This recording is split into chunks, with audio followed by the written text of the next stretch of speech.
السلام علیکم ملګرو، خدای دې وکړي چې ټول به راته جوړ روغ خوشحاله یاست. ملګرو، په دې ویډیو کې به دا زده کوو چې څنګه کولی شو چې هر څوک دې موږ ګروپ ته اډ نه کړي.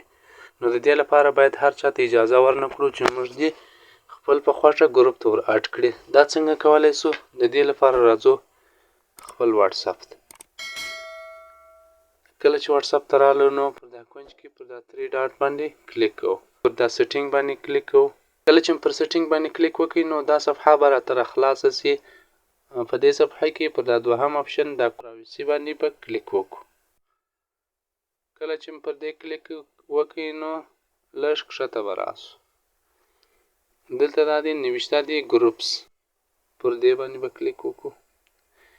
دلته موږ ته وایي په دې سر کې وایي who can add me to groups، څوک دې ما ګروپ ته اډ کړای شي.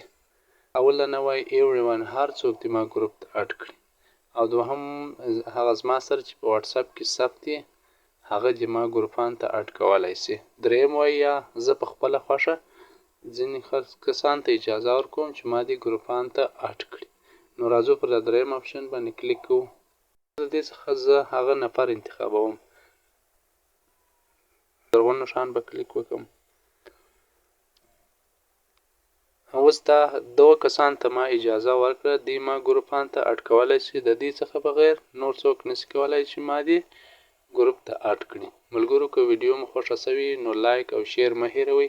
که چیرې د واتساپ په اړه کومه پوښتنه لرئ نو موږ ته یې ضرور په کمنټ کې ولیکئ، ترڅو موږ د هغه په اړه ویډیو تاسو ته ژر تر ژره جوړ کړو او ستاسو مشکل در حل کړو. تر بیا پورې ښې چارې، ښه وخت.